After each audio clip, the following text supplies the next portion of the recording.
Hello, in this video we are going to find the limit of the function x to the power of x when x tends to be 0.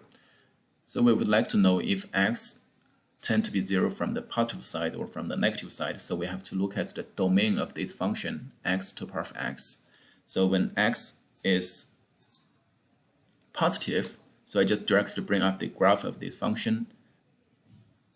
But here y is equal to x to the power of x. So here is the graph of this function. When x is positive, you see the function is continuous. However, when x is negative, so here is the graph of this function, and you'll see there are many data points, but the function is discontinuous. It is not allowed to find the limit of a function in a domain when the function is discontinuous. So we will only look at the limit of this function when x is positive, that is tend to be 0 from the positive side. So the original question goes to the limit of x to the power of x when x tend to be 0 is equal to the limit of x to the power of x when x tend to be 0 from the positive side. And then, x is equal to e to the power of ln x. So we can replace x in the base as with e to the power of ln x, and we have the limit of x to the power of x when x tends to be 0 from the positive side is equal to the limit of e to the power of ln x then to the power of x when x is approaching 0 from the positive side.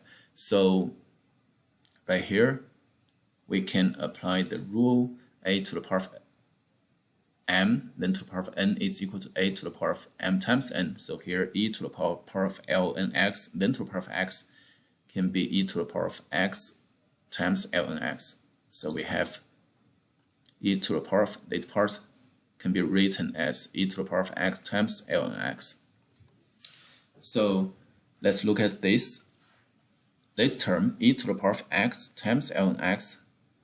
You see when x is approaching to 0 from the positive side, you see right here x is 0 and ln x will be negative infinity. So this is going to be e to the power of 0 times negative infinity. So the exponent here, 0 times negative infinity, is going to be 0. So this is equal to e to the power of 0, and it is equal to 1.